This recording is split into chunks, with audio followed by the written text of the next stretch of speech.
Bonjour à tous. Aujourd'hui, nous sommes le mardi 21 octobre 2025 et le professeur Mohammad Marandi, notre ami, est avec nous. Bienvenue à nouveau, professeur Marandi. Bonjour Nima, merci beaucoup de m'avoir invité. Professeur Marandi, commençons par le soi-disant plan de paix de Trump. Nous avons eu de nouvelles attaques sur Gaza hier, plus de 120 frappes aériennes sur Gaza.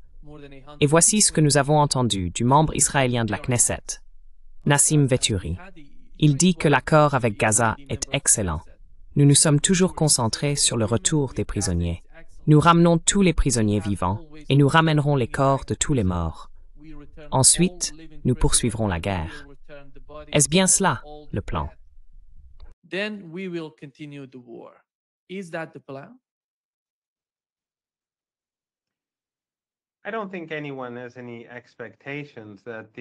Je ne pense pas que quiconque s'attende à ce que le régime israélien respecte sa part du marché. Et je ne pense pas que le Hamas, le djihad islamique palestinien ou leurs alliés se fassent la moindre illusion sur la nature du régime israélien. Après tout, le régime israélien bombarde régulièrement le Liban. Il tue des citoyens libanais presque chaque jour. Les médias occidentaux se taisent. Les gouvernements occidentaux se taisent car ils soutiennent le massacre et l'abattage massif des Libanais et des Syriens. Dans le cas de la Syrie, le régime est obéissant. Il a été installé par la CIA en collaboration avec Erdogan, leur client au Qatar, et bien sûr, le régime israélien. Mais malgré cela, les Israéliens les bombardent constamment et s'emparent de plus de territoire.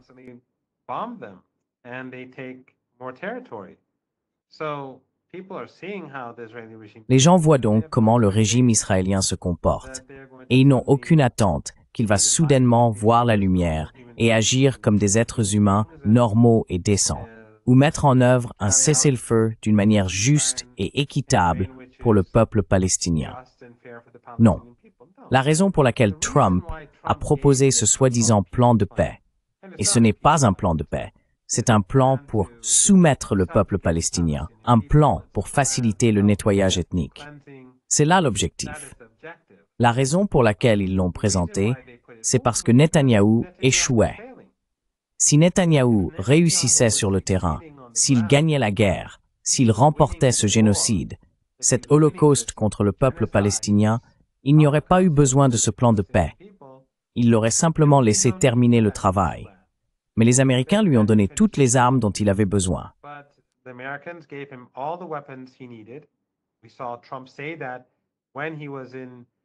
Nous avons vu Trump dire cela lorsqu'il était à la Knesset.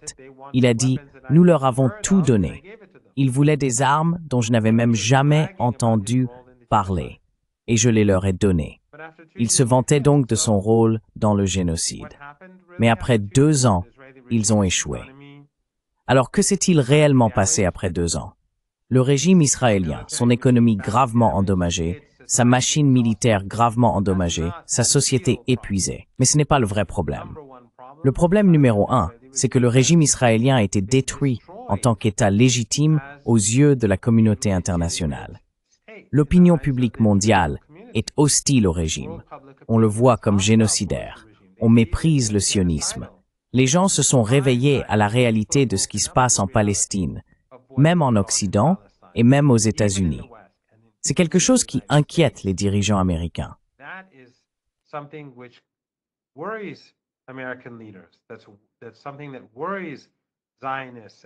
C'est quelque chose qui inquiète les sionistes et leurs proches à travers l'Europe et l'Amérique du Nord. Ils ont donc dû pousser à ce cessez-le-feu pour alléger la pression sur le régime, car chaque jour de génocide rendait le régime israélien et le sionisme plus détestés. Même ceux qui étaient à moitié endormis face à la réalité se réveillent peu à peu. Le nombre de personnes qui soutiennent le sionisme fond. C'est comme de la glace dans le désert. Voilà la véritable raison pour laquelle ils voulaient le cessez-le-feu. Parce que le régime israélien est en train de s'autodétruire, tout comme l'Occident collectif, qui paye un prix très lourd pour avoir participé au génocide. Les dirigeants européens, les politiciens et les journalistes des médias traditionnels ou historiques, tous en paient le prix, car ils sont tous perçus comme des collaborateurs. they're all paying the price because they're all seen as collaborators. They're all seen as helping. Ils sont tous perçus comme ayant contribué à provoquer cette extermination. Ainsi, l'Occident collectif est vu à la fois par les gens ordinaires en Occident et par l'immense majorité des populations du monde comme génocidaire. Dans ces circonstances, les gens se tournent de plus en plus vers l'Iran. Ils se tournent vers la Russie. Ils se tournent vers la Chine. Ils se tournent vers toute entité, tout pays qui n'est pas occidental. Parce que, vous savez, depuis des décennies, on nous répète à quel point l'Iran est horrible. Parce que les gouvernements, les institutions et les médias occidentaux ont diabolisé l'Iran. Aujourd'hui, les gens n'y croient plus.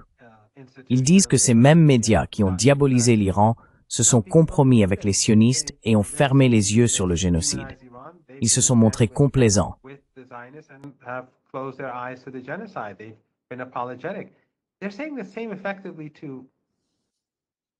Ils disent essentiellement la même chose aux rivaux des États-Unis et de l'Occident. Par le passé, ils pouvaient toujours diaboliser la Chine, car les États-Unis et l'Occident, eh bien, leur seul domaine où ils restaient plus puissants était celui du pouvoir d'influence. Mais cela s'est affaibli, presque détruit. Aujourd'hui donc, personne ne croit à la diabolisation de la Chine comme on l'aurait fait il y a 2 ou 3 ans. Et cela rend l'appel à collaborer avec la Chine, à acheter des produits chinois bien plus forts qu'auparavant, car les gens regardent l'Occident et voient que ces régimes sont génocidaires. Vous savez, on parlait autrefois de marque Amérique, ou de marque Grande-Bretagne, ou de marque Royaume-Uni. Leur marque a été gravement ternie, leur crédibilité, leur image, gravement endommagée.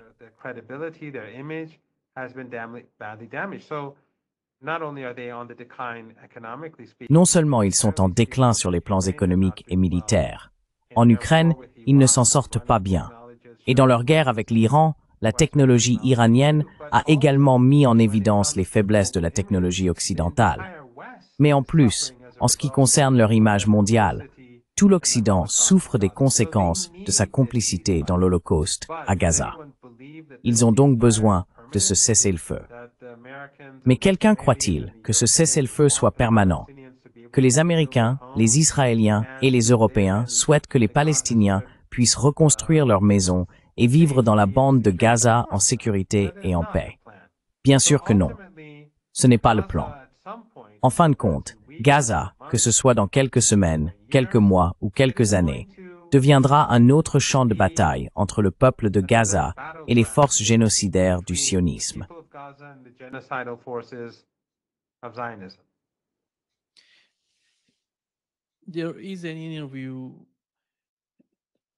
Il y a eu une interview de Jared Kushner avec Steve Witkoff dans l'émission 60 minutes.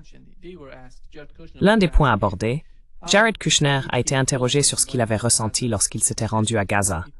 Il a dit que cela lui avait donné l'impression qu'ils avaient été bombardés avec des armes nucléaires, car tout était détruit. Puis on lui a demandé si ce qu'il avait vu à Gaza relevait du génocide. Il a répondu non, que ce n'était pas un génocide. Et Steve Witkoff est intervenu pour dire que non, c'était une guerre, pas un génocide. Professeur Marandi, pensez-vous que ce qui s'est passé à Gaza soit vraiment une guerre? Où est l'armée qui combat Israël? Israël dispose d'une armée moderne. Ils ont tout, la puissance aérienne, les chars, tout. Les Palestiniens ont-ils ce genre d'armement? Est-ce une guerre?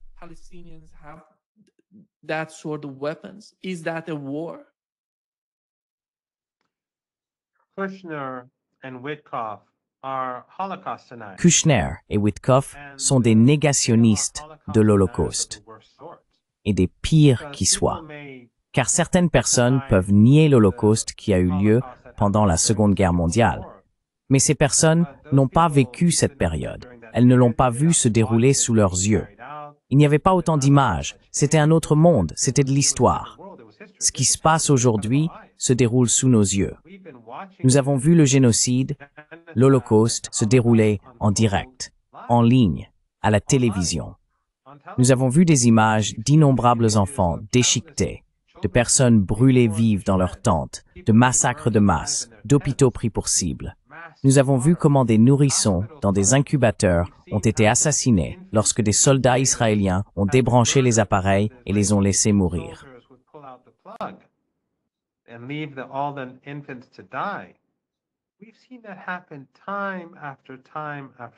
Nous avons vu cela se produire encore et encore. Ils ont été d'une telle ingéniosité dans leur manière de massacrer que nous sommes toujours choqués, car ils tuent de nouvelles façons. Ils massacrent de nouvelles façons. Ils anéantissent des familles entières, des quartiers entiers. Ils brûlent des gens vifs et ceux qui survivent regrettent souvent de ne pas être morts tant ils sont grièvement brûlés. Les membres des gens sont arrachés. Certains se retrouvent sans jambes ni mains. Beaucoup d'entre eux, j'en suis sûr, préféreraient mourir.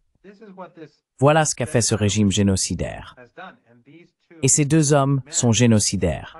Ils sont aussi coupables que Netanyahou. Et il en va de même pour tous ces journalistes occidentaux qui s'abstiennent de publier ces images, de parler de l'Holocauste et qui détournent le regard.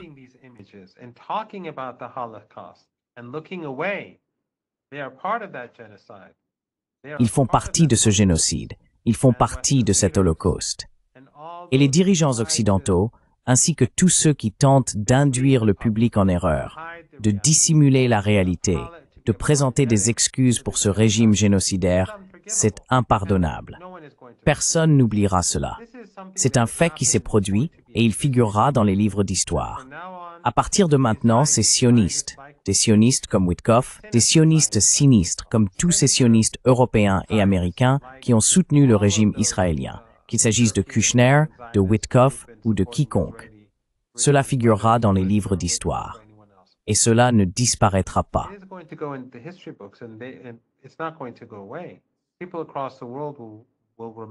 Les gens du monde entier se souviendront de ce qu'ils ont fait et du rôle que tous ces journalistes, élites et politiciens y ont joué.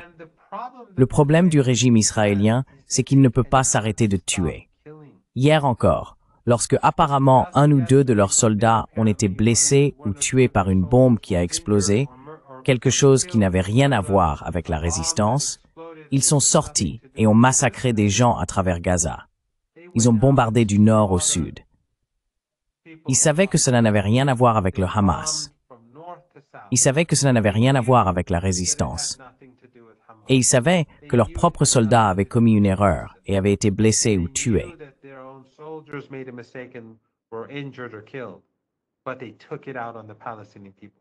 Mais ils se sont vengés sur le peuple palestinien. À l'heure où nous parlons, ils refusent de laisser entrer la nourriture qu'ils étaient censés autoriser à Gaza. La quantité représente un 8e ou un 9e de ce qui avait été convenu dans le cadre du soi-disant cessez-le-feu. Pourquoi?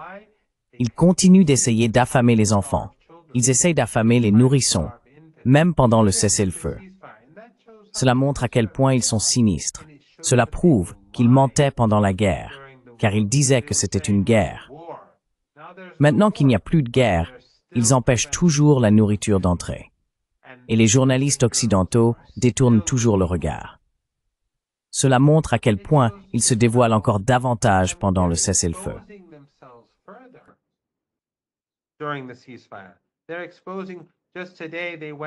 Ils se dévoilent eux-mêmes. Aujourd'hui encore, ils ont blessé et arrêté plusieurs Palestiniens qui pêchaient au large de Gaza. Pourquoi? C'est un cessez-le-feu. Alors pourquoi font-ils cela?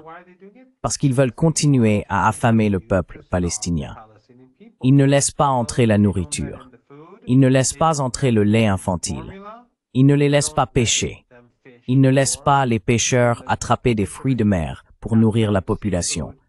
Et ensuite, ils bombardent la ville. Les snipers tuent. C'est ainsi que sont les sionistes. C'est aussi ce qu'ils font au Liban. C'est ce qu'ils font en Syrie. C'est ainsi que s'est déroulée la guerre qu'ils ont menée contre l'Iran. Ils ont bombardé un bâtiment en Iran, y ont tiré des missiles, tuant 75 personnes, dont entre 25 et 30 enfants, juste pour tuer une seule personne.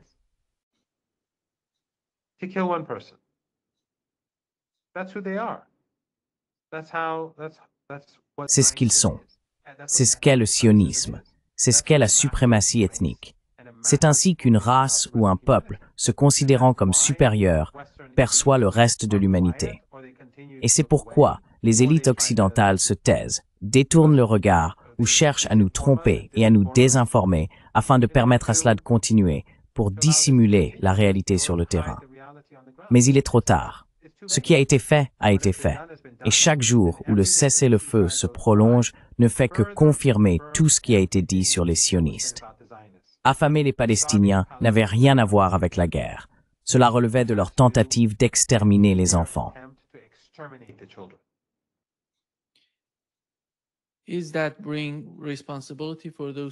Est-ce que cela engage la responsabilité des pays qui ont participé au sommet en Égypte?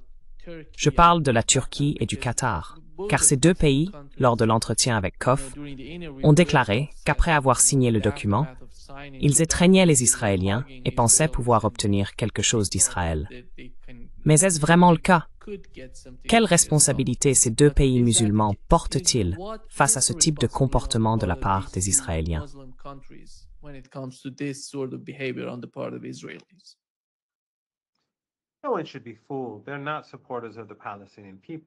Personne ne devrait être dupé. Ils ne sont pas des partisans du peuple palestinien.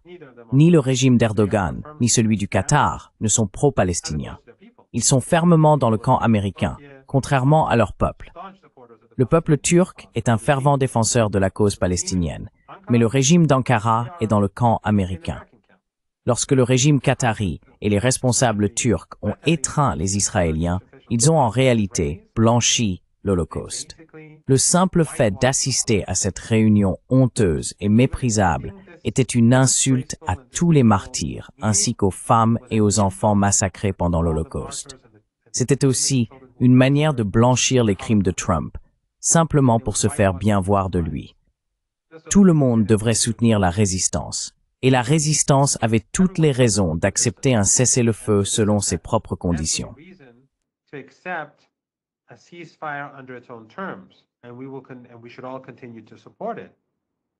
Et nous devrions tous continuer à le soutenir. La pression qu'ils ressentent est énorme. Mais que ces pays continuent à faire des affaires et à commercer avec le régime israélien après 2 ans de l'Holocauste, que n'importe quel pays ait quoi que ce soit à voir avec les Israéliens. Je veux dire, le régime qatari vient d'être bombardé, un citoyen qatari a été tué, et ensuite, ils vont étreindre ces ethno-suprémacistes. Il en va de même pour les alliés d'Erdogan, qui étaient présents à cette séance, ses partisans étreignant les Israéliens. Le simple fait d'être là était une insulte aux martyrs et aux victimes de l'Holocauste. Oui, nous soutenons tous le cessez-le-feu et la manière dont la résistance le poursuit, mais accorder la moindre concession ou exprimer une quelconque reconnaissance ou gratitude envers le régime américain ou le régime israélien est, pour moi, tout simplement incompréhensible.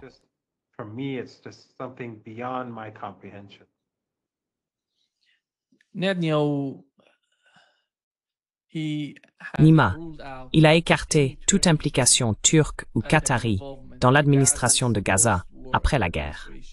Qu'est-ce que cela signifie, professeur Marandi? Quel est le plan? Il me semble que lors de l'entretien avec Jared Kushner et Steve Wethkoff, ils parlaient de reconstruire Gaza et, vous savez, d'y amener des colons petit à petit, progressivement. Voilà le plan, leur plan directeur. Il ne s'agit pas seulement de reconstruire Gaza, c'est quelque chose de plus vaste. Mais ils veulent l'envelopper dans quelque chose de séduisant, quelque chose qu'ils puissent vendre au monde. Est-ce possible?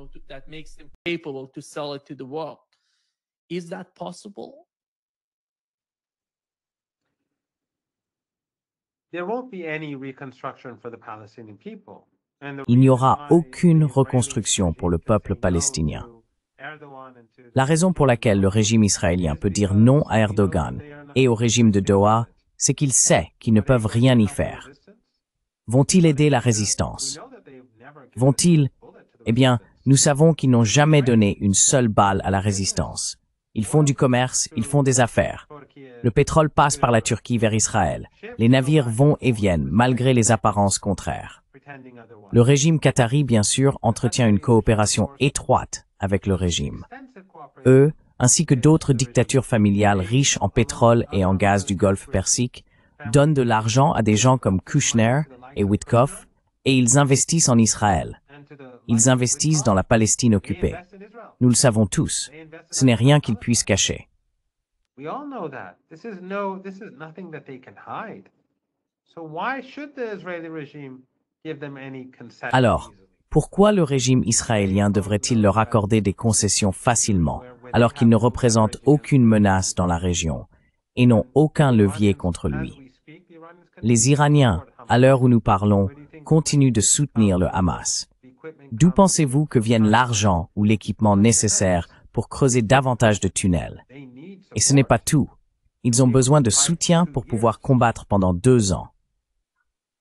Il en va de même pour le Yémen, pour la résistance au Liban et ailleurs. Donc, lorsqu'ils ne les soutiennent pas, ils n'ont de toute façon aucun levier.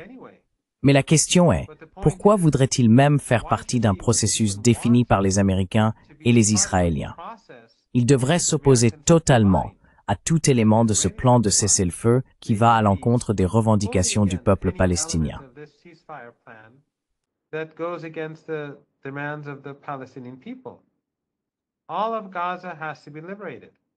Toute la bande de Gaza doit être libérée et le peuple palestinien doit avoir pleine autorité sur sa propre terre. Le régime israélien doit être expulsé. Comment y parvenir? Rompre les liens avec le régime israélien. Cesser de faire des affaires et du commerce. Les populations de la région et d'ailleurs ont la responsabilité de faire pression sur leur gouvernement.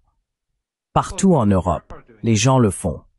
Nous avons vu d'immenses manifestations en Italie, en Espagne et ailleurs. Il faut maintenir la pression. Ces gouvernements ne reflètent évidemment pas l'opinion publique. Ils ne reflètent pas les besoins du peuple palestinien.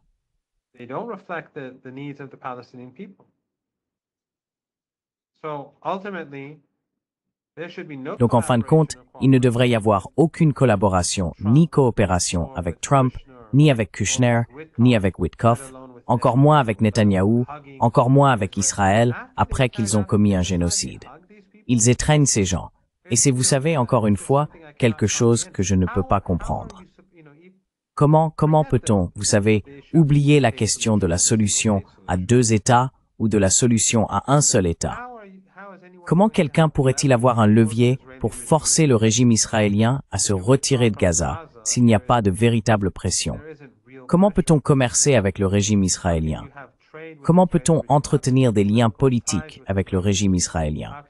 Comment peut-on leur vendre du pétrole ou importer du gaz d'un tel régime puis s'attendre à ce qu'il recule? Il ne le fera pas. La seule chose qui fera reculer le régime israélien et le régime de Washington et tous les collaborateurs, c'est qu'il y ait une résistance. Et la résistance exerce une pression, et cette pression les pousse à reculer.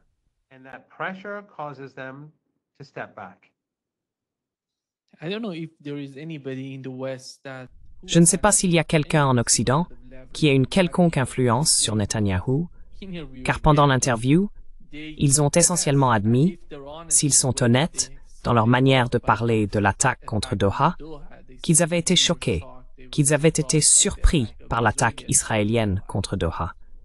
Et Trump les a appelés pour leur dire que ce qu'ils faisaient n'allait pas profiter à Israël, que ce genre de comportement ne servirait à rien.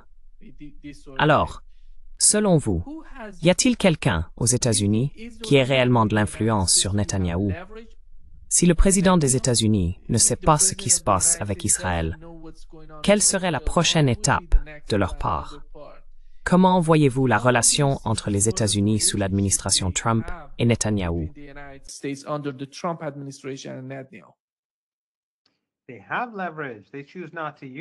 Ils ont du levier.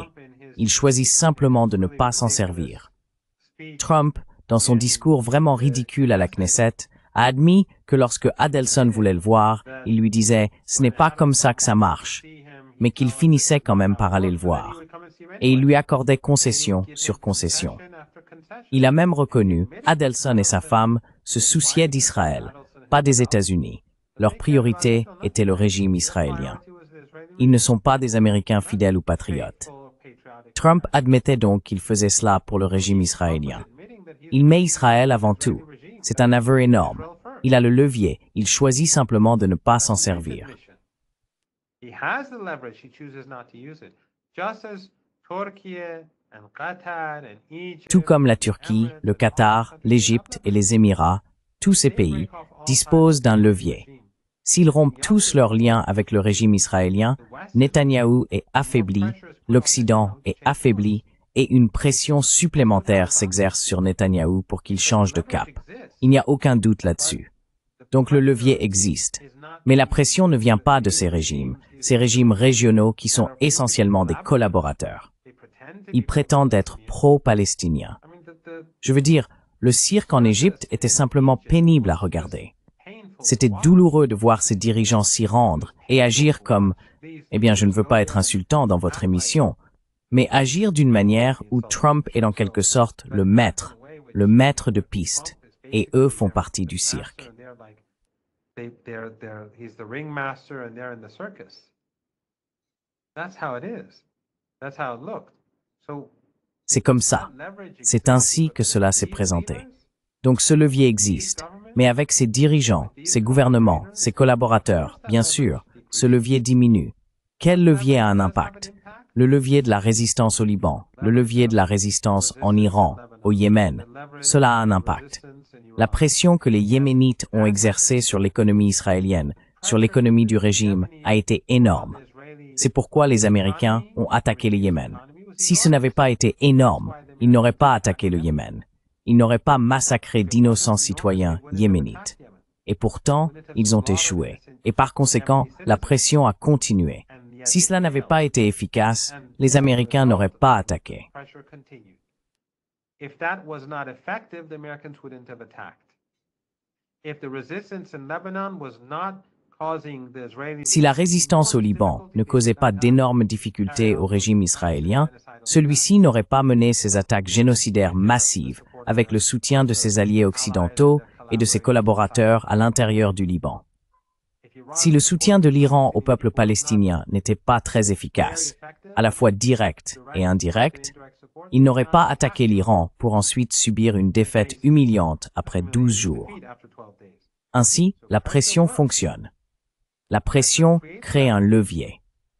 Mais si quelqu'un ne veut pas utiliser ce levier, espérant plutôt obtenir un meilleur accord commercial avec Trump ou un meilleur accord tarifaire, alors cette personne utilise le peuple palestinien et le sang palestinien à des fins personnelles.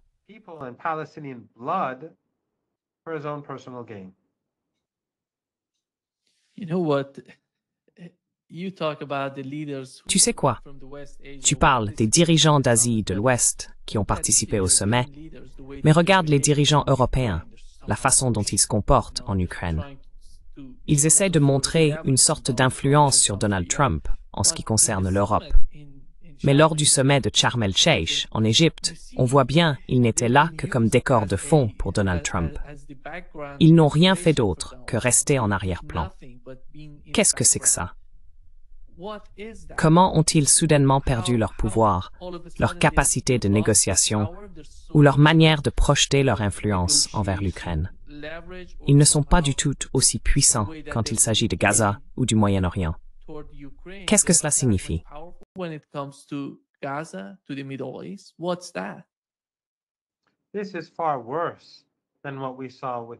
C'est bien pire que ce que nous avons vu lorsque les Européens sont allés à Washington et sont restés là comme des écoliers. Ils se sont humiliés eux-mêmes, les dirigeants européens, sans aucun doute. Mais ce que ces gens ont fait, ce n'est pas seulement s'humilier, c'est blanchir le génocide. Ils ont blanchi l'Holocauste. La guerre en Ukraine fait bien plus de victimes qu'à Gaza, mais là-bas, c'est un champ de bataille où des hommes tuent d'autres hommes. Horrible. Et cela devrait cesser dès demain. Les Européens devraient mettre fin à cette guerre par procuration. Mais ici, nous savons que le régime israélien vise les enfants. Ils ont coupé le courant des incubateurs.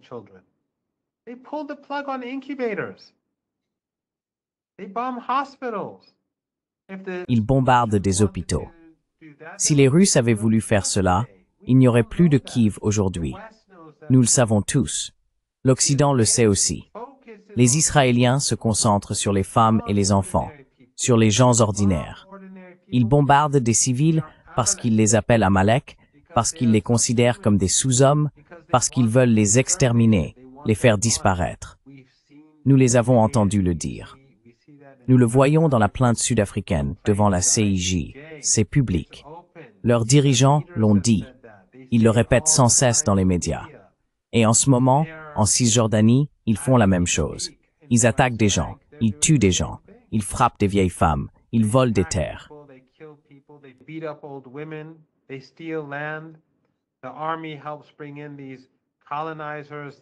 L'armée aide à faire venir ces colonisateurs, ces colons. Ils volent, ils tuent, ils broutent sur les terres palestiniennes. Et l'Occident prétend croire aux droits de l'homme, à la société civile et à la propriété privée. Mais tout cela n'est que du vent. C'est du faux. Ce que ces dirigeants ont fait en Égypte était bien pire. Les dirigeants européens se sont rabaissés eux-mêmes et ont rabaissé leur pays. Mais ces dirigeants qui ont assisté, surtout les dirigeants régionaux, se sont encore plus humiliés. Ceux qui sont venus de loin, je suppose, comprenaient moins ce qui se passait réellement. Mais les dirigeants régionaux, eux, se sont humiliés. Ils ont humilié leur pays. Et plus encore, ils ont blanchi un holocauste.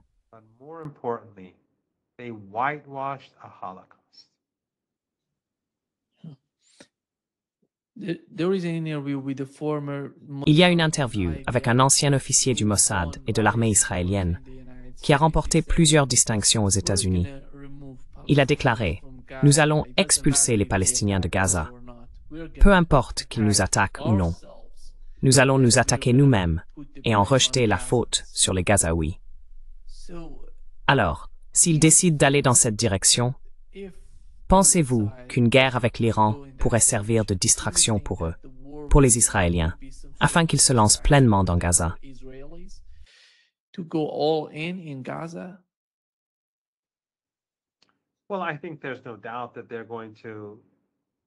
Eh bien, je pense qu'il ne fait aucun doute qu'ils vont essayer d'exterminer le peuple palestinien à Gaza. C'est leur objectif. Expulser les survivants et s'emparer de la terre. Il n'y a aucun doute là-dessus. Et l'Occident le sait. C'est le plan depuis le début. Même au commencement, quand on parlait d'une solution à 2 États, c'était déjà le plan. L'Occident n'a fait que chercher à gagner du temps pour le régime israélien. Je me souviens d'Alistair Crooke, qui est déjà passé dans votre émission. Il m'a dit, il y a des années, que lorsque les Israéliens ont commencé à faire venir ces colons en Cisjordanie, il est allé voir certains de ces endroits, et il a dit que c'était les plus fanatiques des sionistes fanatiques. Ils ont installé ces gens en Cisjordanie. Pourquoi? Parce qu'ils voulaient s'assurer qu'ils ne vivraient jamais en paix.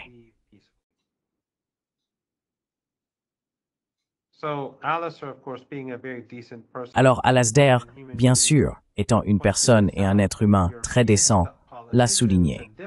Mais les politiciens et diplomates européens que nous voyons aujourd'hui faire des déclarations et qui depuis des années parlent de la solution à 2 États, savaient très bien ce qui se passait. Et ils ont fermé les yeux parce qu'ils soutiennent le régime israélien dans son nettoyage ethnique de la Cisjordanie. Et les meurtres quotidiens que nous voyons en Cisjordanie, quand ils tirent sur des enfants, tuent des enfants, frappent des vieilles femmes, les battent à la tête avec des matraques. Où sont tous ces politiciens occidentaux, ces organisations de défense des droits de l'homme et des droits des femmes? Ils sont tous faux. Ces ONG, ces militants bien financés, ils sont tous faux.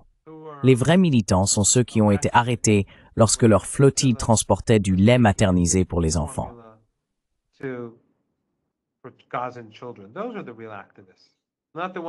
Ce sont les vrais militants, pas ceux qui sont restés silencieux pendant les 2 dernières années. Ceux qui, depuis des années, aboient au nom des droits humains et des droits des femmes quand cela sert les intérêts de l'Empire et leur apporte de bons financements, puis se taisent quand des vieilles femmes en Cisjordanie se font frapper à la tête à coups de matraque. Tout cela est faux. Et le sort de la Cisjordanie est le même que celui de Gaza. Il y a une guerre en cours où l'Empire et le régime sioniste veulent nettoyer ethniquement ces terres, car l'objectif est et a toujours été le Grand Israël. Cela a toujours été et sera toujours le Grand Israël. Et cela ne s'arrêtera même pas à Gaza ou en Cisjordanie. Nous l'avons vu en Syrie. Nous avons déjà vu comment ils ont annexé le plateau du Golan à cause de Trump et ils en feront davantage s'ils le peuvent. La seule voie à suivre, c'est la résistance.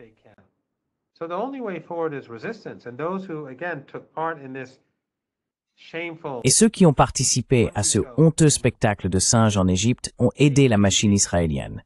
Ils lui ont offert une bouée de sauvetage, un peu d'air à leur honte éternelle. Mais en tout cas, l'objectif est, bien sûr, sans aucun doute, exactement comme ceux que nous avons vus l'autre jour. Hier, lorsque 2 Israéliens ont été tués à cause de leur propre stupidité, le régime a décidé de bombarder toute la bande de Gaza. Vous pensez que cela ne se reproduira pas? Quand le moment viendra et qu'ils se sentiront prêts, ils trouveront une excuse. Les médias occidentaux, la BBC, CNN, le Washington Post, le New York Times, le Guardian, l'Independent, France 24, tous ces médias répéteront les mensonges israéliens selon lesquels le Hamas aurait mené une sorte d'attentat terroriste ou qu'un individu aurait agi. Et ensuite, les Israéliens répliqueront. Ils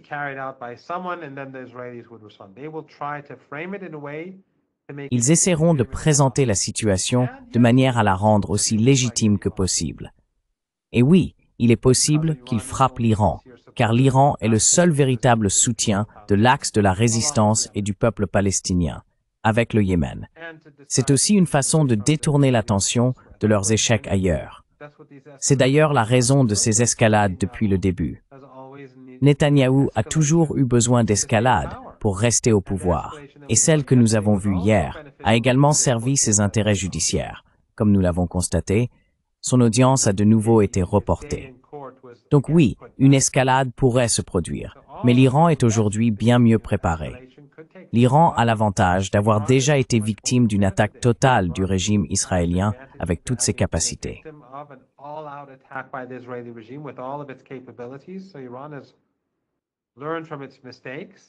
Ainsi, l'Iran a tiré les leçons de ses erreurs. Il renforcera ses points forts et s'attaquera à ses faiblesses, afin que la prochaine fois, il puisse frapper le régime israélien beaucoup plus durement et plus résolument, avec moins de souffrance à l'intérieur du pays. Si le régime israélien est imprudent, il attaquera l'Iran. Mais dans tous les cas, il s'agit d'un régime génocidaire qui ne reconnaît ni frontières ni limites. Il ne respecte pas le droit international. Il n'accepte même pas les cessez-le-feu. Le cessez-le-feu n'est qu'un mot. Ce n'est pas un cessez-le-feu. Ils continueront à tuer, ils continueront à violer leur part du marché, et ils le justifieront tandis que l'Occident répétera les fausses affirmations et les arguments qu'ils avancent.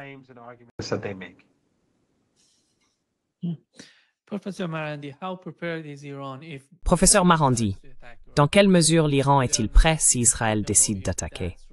Nous avons entendu dire, je ne sais pas si c'est exact, mais d'après les informations, l'Iran aurait reçu des MiG-29, la dernière version, ainsi que des Su-35, et que les capacités offensives de l'Iran restent intactes. Le guide suprême a mentionné que l'Iran est prêt à utiliser sa nouvelle génération de missiles si Israël attaque. Quelle est votre opinion à ce sujet?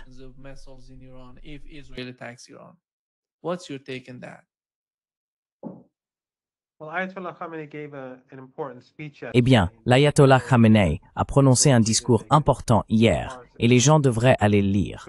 Ils peuvent en voir des extraits sur son compte Twitter, mais aussi le consulter sur son site web. Je pense que c'était un discours significatif. Oui, la capacité offensive iranienne est aujourd'hui bien plus forte. Elle continue de développer ses missiles. L'Iran s'est abstenu d'utiliser ses missiles les plus avancés la dernière fois, car il voulait garder quelques atouts en réserve. Et il a beaucoup appris sur les capacités du régime israélien. Et il a tout de même gagné. La raison pour laquelle les Israéliens n'ont pas attaqué, c'est que cela leur coûterait trop cher. S'ils pensaient pouvoir gagner, ils n'auraient jamais supplié pour un cessez-le-feu. Ils étaient en train de perdre.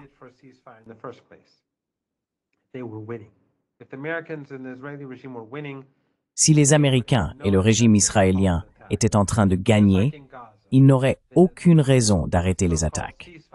Comme à Gaza, le soi-disant plan de cessez-le-feu de Trump n'a été proposé que parce qu'il n'était pas en train de gagner. Le cessez-le-feu que le régime israélien a exigé avec le Liban était également dû au fait qu'il ne gagnait pas. Et bien sûr, le gouvernement libanais, faible, complice et instrument de l'Occident, a, après le cessez-le-feu, permis au régime israélien de prendre du territoire et de continuer à bombarder le pays. Sinon, la résistance ne leur aurait pas permis de prendre le moindre territoire, le moindre village. Tout ce qui s'est passé après le cessez-le-feu. Bien sûr, le Hezbollah opère dans un pays hétérogène, avec de nombreux acteurs, et où l'Occident exerce une influence considérable.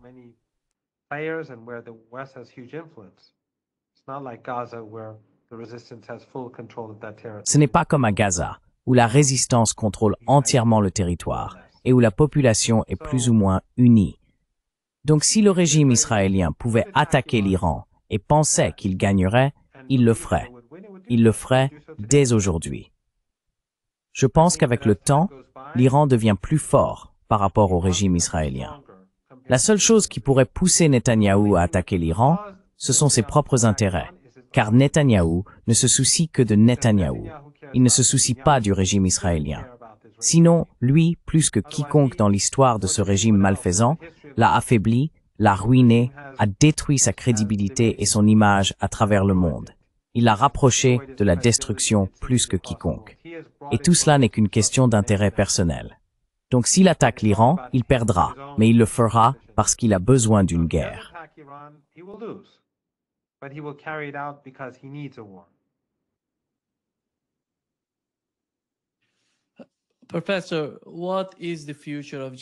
Professeur, quel est l'avenir du JCPOA? L'Iran, avec la Russie et la Chine, tente de faire un mouvement politique. Mais comment voyez-vous l'avenir du JCPOA? How do you see the future of JCPOA? The JCPOA is dead. It's finished. Le JCPOA est mort. C'est fini. Et les Européens sont les plus grands perdants, car le JCPOA était ce qui rendait les Européens pertinents pour l'Iran, ce qui leur permettait de jouer un rôle dans les négociations et d'avoir un point d'appui à l'intérieur du pays. C'est terminé. Ils l'ont détruit eux-mêmes. Ils n'ont pas respecté leurs engagements, puis ils ont essayé de nuire à l'Iran et de lui faire injustice. Ils sont donc désormais hors du jeu. Les Européens, en général, sont les grands perdants sur tous les fronts, que ce soit avec la Russie, avec la Chine ou avec l'Iran. Ce sont les grands perdants, et ils deviendront de plus en plus faibles et insignifiants dans les années à venir.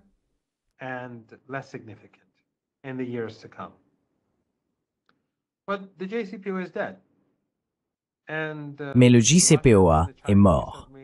Les Russes et les Chinois, ainsi que les Iraniens, ont fait une déclaration très claire affirmant qu'ils n'acceptent pas le mécanisme de rétablissement des sanctions, car l'Occident n'a pas respecté ses engagements.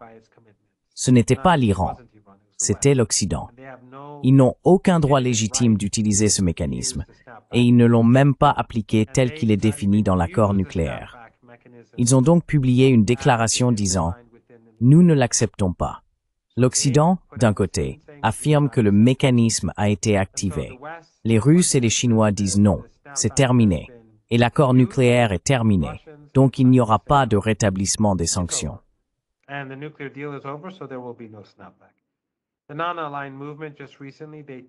Le mouvement des non-alignés a également récemment publié une déclaration soutenant la position de l'Iran.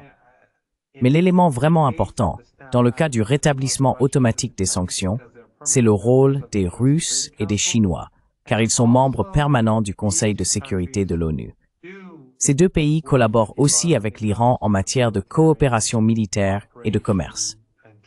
L'Iran exporte des armes vers la Russie. La Russie exporte des armes vers l'Iran. Et bien sûr, l'Iran renforce également sa coopération avec la Chine. Les sanctions du JCPOA sont toutes couvertes par les sanctions américaines de pression maximale, et la seule chose qui ferait une différence concernerait la coopération militaire.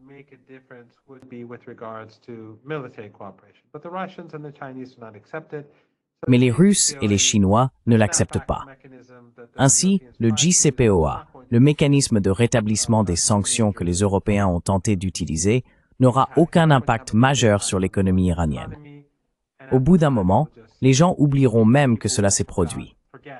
Cela a eu un effet psychologique pendant quelques semaines, mais cet effet, comme vous l'avez sans doute remarqué, s'estompe et finira par disparaître.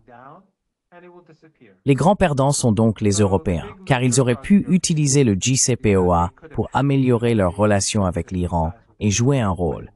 Ils ont choisi de ne pas le faire, et ils ne retrouveront pas ce rôle dans un avenir prévisible. For the foreseeable future. Yeah. Do you think that Europe sees Oui. Pensez-vous que l'Europe se considère comme faisant partie de la politique étrangère des États-Unis ou souhaite-t-elle être d'une certaine manière indépendante des États-Unis? En ce qui concerne l'Europe, comme vous l'avez mentionné avec l'Ukraine, elle pousse pour quelque chose qui ne profitera pas à l'Europe à long terme. Au Moyen-Orient aussi, professeur Melendez, comme vous l'avez évoqué avec le JCPOA, l'Europe est-elle encore pertinente? Parce que regardez l'énergie. Elle n'a ni l'énergie, ni les ressources. La technologie s'éloigne de l'Europe.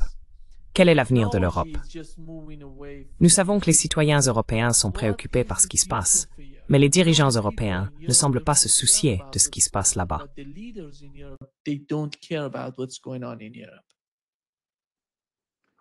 Well, the Iranians have seen how Eh bien, les Iraniens ont vu à quel point les Européens sont insignifiants. Car lorsque Trump a quitté le JCPOA pendant sa première présidence, les Européens avaient promis de trouver une solution pour maintenir le JCPOA en vigueur, et ils n'ont rien fait. Puis, cette fois-ci, lorsqu'ils ont négocié avec les Iraniens, ils ont de nouveau fait des promesses. Les Iraniens ont signé l'accord au Caire pour coopérer avec l'Agence internationale de l'énergie atomique. Mais les Européens ont reculé. Ils ont refusé de faire ce qu'ils avaient dit qu'ils feraient, parce que les Américains leur ont dit qu'ils ne le pouvaient pas. Les Iraniens le savaient d'ailleurs, et c'est pourquoi ils ont poursuivi l'accord au Caire, parce qu'ils savaient que les Européens ne tiendraient pas leur part du marché.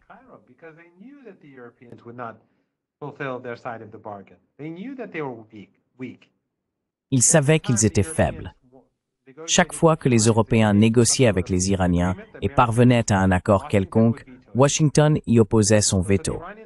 Ainsi, pour les Iraniens, il est clair que les Européens sont sans importance.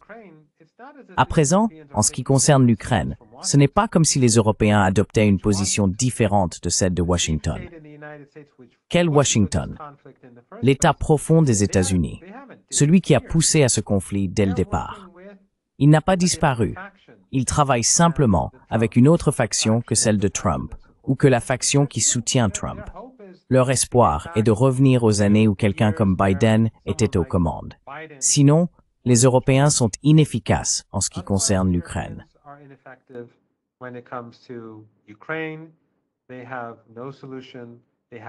Ils n'ont aucune solution.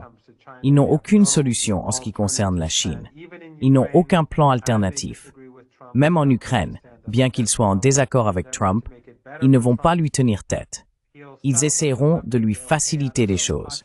Il leur vendra les armes, ils paieront de leur propre poche et lui fera de l'argent. Ce n'est pas tenir tête aux États-Unis, c'est leur donner plus de pouvoir.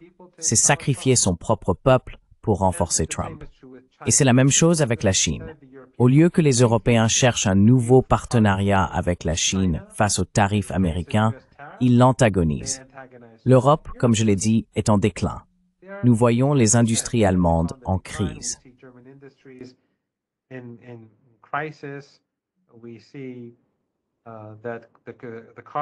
Nous voyons que les constructeurs automobiles en Allemagne sont en grande difficulté et la situation ne fera qu'empirer. Elle ne s'améliorera pas. Ainsi, l'Europe va devenir un acteur de plus en plus insignifiant. L'Union européenne se désintégrera probablement, peut-être pas en 30 morceaux, mais elle ne sera plus comme aujourd'hui. Je pense que l'Europe deviendra un acteur ou un ensemble d'acteurs de moins en moins importants dans les années à venir, comparé aux pays des BRICS et à ceux de l'Organisation de coopération de Shanghai. Et ces régimes qui s'accrochent aux États-Unis et à l'Occident, cherchant à rester dans les bonnes grâces de Trump et à collaborer avec les Européens tout en les privilégiant par rapport à la majorité mondiale, je pense qu'à long terme, ils seront les perdants, à moins qu'ils ne changent de cap. unless they change course. Yeah. Witkoff, in the last minutes Oui, of this Witkoff, interview he had dans les with dernières 60 minutes de son Minutes, he entretien said avec that 60 minutes, a déclaré qu'il se sentait optimiste quant à la relation entre les États-Unis et l'Iran. the relationship L'Iran between the partage-t-il ce United sentiment? States and Iran. Does Iran feel the same way? No, of course not. The United States has murdered. Non, bien sûr que non. Les États-Unis ont assassiné le général Soleimani, la personne qui dirigeait la guerre contre l'État islamique et Al-Qaïda en Irak, en Syrie et au Liban. Quelqu'un qui a joué un rôle clé dans le sauvetage de la région face à ces terroristes takfiris extrémistes soutenus par l'Occident. Ils l'ont tué, lui et son équipe, ainsi que son homologue en Irak et son équipe. Personne n'oubliera cela. Ensuite, les États-Unis ont tenté de tromper l'Iran, négociant avec lui, tout en conspirant sous Trump avec Netanyahou pour attaquer l'Iran, et ont ensuite frappé des cibles iraniennes. Il n'y a aucune raison de croire que la relation entre les États-Unis et l'Iran changera.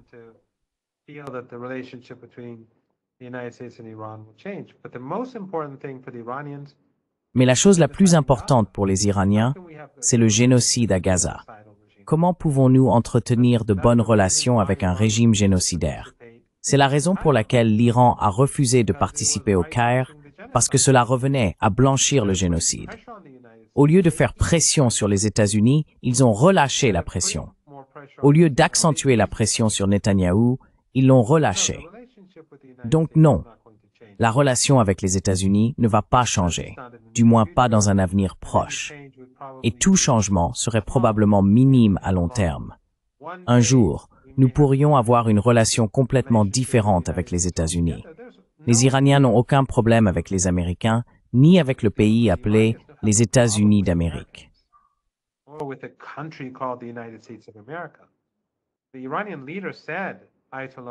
Le dirigeant iranien, l'Ayatollah Khamenei, a déclaré à plusieurs reprises, et plus récemment encore, il a insisté sur le fait que lorsque les gens disent « mort à l'Amérique », ils ne visent pas les Américains ordinaires.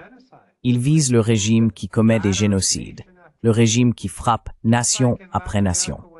Tout comme en Amérique latine, lorsque les gens disaient « Yankee, rentre chez toi », ils ne voulaient pas dire que quiconque possédant un passeport américain devait partir et retourner aux États-Unis. Ils visaient le régime de Washington, celui qui mène des agressions, qui ne respecte pas la souveraineté des nations, qui tue, pille et viole. Il n'est pas le bienvenu, il est méprisé. Et nous voyons cela réapparaître, se manifester aujourd'hui dans les Caraïbes, où il bombarde des bateaux.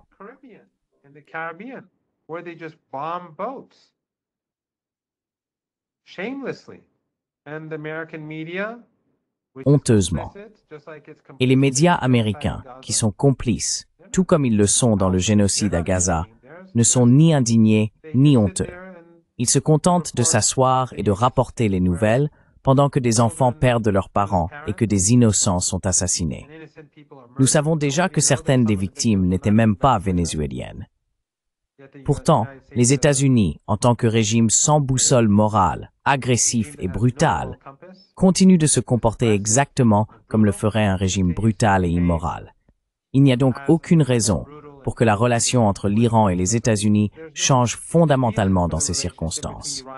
Mais un sioniste génocidaire comme Witkoff ne comprendrait pas cela.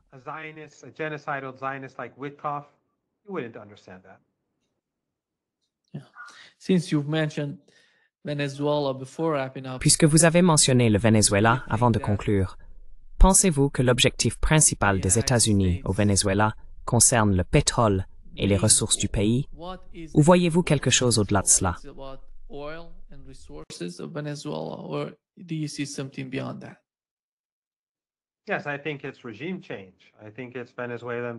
Oui, je pense qu'il s'agit d'un changement de régime. Je pense qu'il s'agit des ressources vénézuéliennes. Il faut se rappeler que les États-Unis ont de nouveau déclaré vouloir renforcer leur hégémonie sur les Amériques, sur l'Amérique latine, du Nord et du Sud, ainsi que sur l'Amérique centrale. Cela s'inscrirait donc également dans ce cadre. Oui, oui. Mais plus récemment encore, les États-Unis ont réaffirmé leur volonté de se recentrer sur l'hémisphère occidental. sur l'Amérique du Nord et du Sud. Donc je pense qu'il s'agit bien d'un changement de régime. Je pense que cela ne sera pas dans l'intérêt du régime de Washington. Je pense que cela leur coûtera bien plus cher qu'ils ne l'imaginent dans leur arrogance. Mais c'est ainsi que fonctionnent les États-Unis. Ils vivent toujours dans leur bulle. Ils pensent encore être la superpuissance mondiale. Et toutes leurs actions, que ce soit à Gaza, en Ukraine, en Amérique latine ou dans les guerres commerce avec la Chine, l'Inde et tous les autres, tout cela affaiblit à penser l'Empire.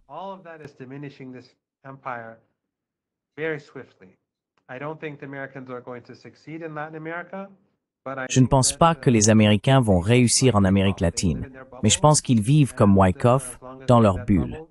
Et tant qu'ils restent dans cette bulle, tout peut arriver. Au fait, Nima, je dois répondre à Larry. Même si les sujets dont nous avons parlé sont assez sombres, j'ai eu la chance de rencontrer Larry, Scott et le juge à Moscou. Larry m'a offert un t-shirt à porter pour ton émission, mais je suis sur le campus aujourd'hui, donc il me serait très difficile de le porter. Mais je serai obligé de le porter la semaine prochaine, car je sais que beaucoup de gens, surtout mes étudiants, vont me taquiner. Malgré tout, j'essaierai de le porter la semaine prochaine. Thank you so much, Professor Marandi. Great pleasure, as always. Merci beaucoup, professeur Marandi.